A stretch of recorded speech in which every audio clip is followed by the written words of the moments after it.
Mob সন্ত্রাসের জামানা শেষ হয়ে একটা স্থিতিশীল বাংলাদেশের পথে যাত্রা শুরু।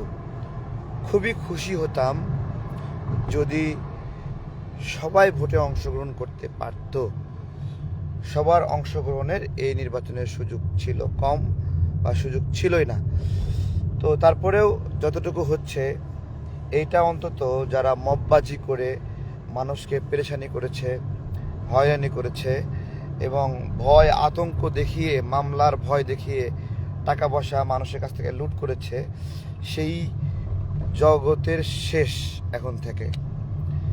বিচার হোক সেই সকল মববাজদের, অপু, রিয়াদ, আরও যারা যারা আছে, অসমাপ্ত যা বিচার সেগুলো। আমি স্মরণ করি চট্টগ্রামে বিয়ের অনুষ্ঠানে মববাজি করে চাঁদাবাজি করলো, খুলনায় মেলা বসিয়ে মববাজি চাঁদাবাজি, এরকম সারা দেশে অসংখ্য। সর্বশেষ মব শিশুদের একজন খুলনায় গুলিবিদ্ধ হলো নিজেরা ভাগাভাগি নিয়ে, নারী ও মদ এবং অর্থ নিয়ে ভাগাভাগি। এই মব যুগের শেষ হচ্ছে। মব সন্ত্রাস বাড়ির সামনে আর দলবদ্ধভাবে হাজির হবে না, তুমি আওয়ামী লীগের দোসর, টাকা দাও, এই যুগের সমাপ্ত হচ্ছে। তো আমার অনুরোধ, যারা যদিও অংশগ্রহণ করতে পারতেছে না আওয়ামী লীগের লোকেরা, তারপরেও অনুরোধ হলো যে আপনারা ভোট কেন্দ্রে গিয়ে খারাপের মধ্যেই একটা ভালো কাউকে ভোট দেবেন। খারাপের মধ্যেই মানে বোঝাচ্ছি আপনার তো এখানে সবাইকেই খারাপ লাগবে, তাই না? কারণ আপনাদের নিজেদের প্রার্থী নাই, আপনারা ভোট দিতে পারবেন কিন্তু আপনাদের প্রার্থী হওয়ার অধিকার ছিনায় নেওয়া হয়েছে। এরপরেও এর মধ্যেই যাকে আপনি নিরাপদ মনে করেন তাকে আপনি ভোট দেবেন, যাকে ন্যায়ের জন্য উপযুক্ত মনে করেন তাকে আপনারা ভোট দেবেন, যাকে আপনি চেনেন সেই রকম ব্যক্তিকে ভোট দেবেন। যে ব্যক্তিকে চেনেন না, শুধুমাত্র মার্কা দেখে তাকে ভোট দেবেন না। শুধুমাত্র মার্কা দেখে ভোট দিলে ওইটা আসলে হইল না। একটা এলাকায় একটা ছদ্মবেশী লোক, যাকে আপনি রাজনৈতিকভাবে কোনোদিন পরিচিত হননি, কোনোদিন দেখেননি, কোনোদিন বিপদে আপদে জানেননি, তার রাজনৈতিক পরিচয়টা জানতেন না, হঠাৎ করে এসে একটা মার্কা নিয়ে দাঁড়ায় গেছে, তো এই লোকটাকে তো ভোট দেওয়া যাবে না। ঢাকা 12 আসনের আমার বন্ধুরা যারা আছেন, ইনশাল্লাহ অনেক অনেক অনেক ছবি পাঠাচ্ছে ভোট দিয়ে, তো সবাইকে শুভকামনা। যে যে মার্কায় ভোট দেন, আমরা অনেক প্রচারণা করছি, একে অপরের বিরুদ্ধে হালকা পাতলা বলা হয়েছে। সব কিছু মিলিয়ে যেই বিজয়ী হোক, আমার আসনে যেই বিজয়ী হোক অথবা অন্যান্য সারা দেশে যে বিজয়ী হোক, জামাতে ইসলামী ধরেন বিজয়ী হলো, সরকার গঠন করলো, অথবা বিএনপি বিজয়ী হলো, সরকার গঠন করলো, আমাদের সবার প্রার্থনা একটা স্থিতিশীল বাংলাদেশ। সেই স্থিতিশীল বাংলাদেশ আমাদেরকে আনতে হবে, যেখানে সকল নাগরিকের জীবন নিরাপদ। ঘুরাই নেন, আমরা যাবো অন্য জায়গায়।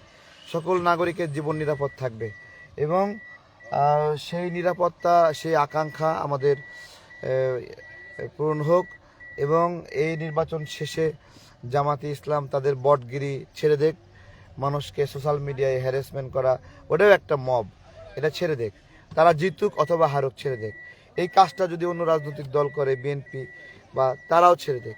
অর্থাৎ একটা সুস্থ ধারার সুন্দর বাংলাদেশের জন্য আমরা সবাই চেষ্টা করি, এবং শুধু চেষ্টা না, আপকামিং যে ইলেকশন, সেই ইলেকশনে আওয়ামী লীগ যেন অংশগ্রহণ করতে পারে, একটা অংশগ্রহণমূলক নির্বাচন হয়, সেইটার পথেও আমাদের যাত্রা শুরু করতে হবে। এই নির্বাচনে আওয়ামী লীগকে সুযোগ দিলেও আওয়ামী লীগ অংশগ্রহণ করতো বলে আমার মনে হয় না, কিন্তু সামনের নির্বাচনে তো মিস হওয়া যাবে না। সে জায়গা থেকে সামনের নির্বাচনের জন্য আওয়ামী লীগের জায়গাটা, এ জায়গায় বিএনপির ভারপ্রাপ্ত চেয়ারম্যান তারেক রহমান বলেছে শেখ পরিবারের অন্য সদস্যরা রাজনীতি করতে পারবে। যদি কিন্তু নতুবা বলছে আসলে রাজনীতিতে মুখ রক্ষায় এই শর্তগুলো বলে, কিন্তু সবার নির্বাচনে অংশগ্রহণ করতে পারতে হবে। সবাই ভালো থাকবেন, ঠিক আছে? সবাই ভালো থাকবেন। হ্যাঁ, আর আমার আমার নির্বাচিত হওয়া বা অনির্বাচিত হওয়ার বিষয়, ভাইয়া এই যে লিফলেট টিফলেট সব রেখে দাও, এগুলো সব ওখানে রেখে দিয়ে আসো, একটা লিফলেটও রাখো না। এগুলো নির্বাচনের সময়ে এগুলো বের করা, মানুষকে দেওয়া আচরণবিধির লঙ্ঘন। কোনো শুধু একটা মাত্র রাখেন যাতে মানুষকে আইডেন্টিফাই করতে পারে, ওটা রেখে দাও, শুধু শুধু ওইটা থাকুক। এক পিস রাখো, সবগুলো রেখে আসো। হ্যাঁ, এক পিস শুধু আইডেন্টিফাই করার জন্য, ঠিক আছে? হুম, না না, এক পিস রাখেন। তো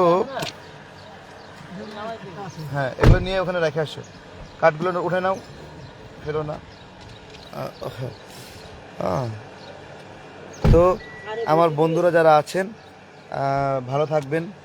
আর হলো যারা ভারতের এস্টাবলিশমেন্টকে আপনার হলো সাপোর্ট করে, পাকিস্তানের এস্টাবলিশমেন্ট সাপোর্ট করে, ভারত আমেরিকার পাচাটে, ইউরোপীয় পাচাটে নিজেদের হিম্মত নাই, তাদেরকে আপনারা ভোট দেবেন না। এটা হলো অনুরোধ। দেশের জন্য ভোট দেবেন, দেশকে সবার আগে রাখে এরকম জায়গাতে আপনারা ভোট দেবেন, ঠিক আছে?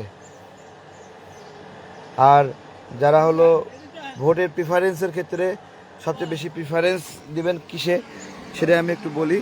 প্রিফারেন্স, মুক্তিযুদ্ধকে প্রিফারেন্স দেবেন। কোনো জায়গায় যদি দেখেন বয়োজ্যেষ্ঠ মুক্তিযোদ্ধা কোনো দল থেকে প্রার্থী হয়েছে, তাকে সেখানে প্রিফারেন্স দেবেন। যারা মুক্তিযুদ্ধকে সম্মান করে এর পরবর্তী ক্যাটাগরি, তাদেরকে প্রেফারেন্স দেবেন। যারা মুক্তিযুদ্ধকে অসম্মান করে তারা যেন সংসদে না যায় সেই ব্যবস্থা করবেন সংঘবদ্ধভাবে। এবং ভোট চলছে, পরস্পরকে দাওয়াত দিবেন। মব সন্ত্রাসের দিন শেষ। গতকালকে একটা মজা হয়েছে, এই পিনাকি কান্দে, ঠিক আছে? পিনাকি কান্দে, দেশটারে মব দিয়া শেষ কইরা পিনাকি এখন কান্দে, ঠিক আছে?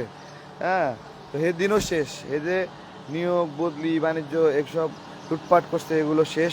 একটা পার্লামেন্টারি ব্যবস্থায় জায়গায় জায়গায় মন্ত্রী, প্রতিমন্ত্রী, সংসদীয় কার্যক্রম যখন চলে, তখন এসব নিয়োগ বদলি বাণিজ্য এগুলো অনেক হ্রাস পায় এবং কেউ কারো আবদার তখন শোনে না। আর ওই সময় কাউকে ভয় দেখানোরও কিছু নাই। ধরেন এই সময় যেটা হয়েছে, মববাজরা সচিবকে গিয়ে বদলির ভয় দেখাইছে, তাকে যা খুশি তাই করে নিচ্ছে। কিন্তু যখন একজন মন্ত্রীর আন্ডারে সে থাকবে, তখন সে শুধু ওই মন্ত্রীর কথা শুনতে বাধ্য, অন্য কারো কথা শুনবে না। কোনো মববাজ গিয়ে ঠাঁই পাবে না, একবারে ধরে পুলিশে দিয়ে দেবে। তো এই মববাজের শেষ, ঠিক আছে? ধন্যবাদ সবাইকে, ভালো থাকবেন। আসসালামু আলাইকুম।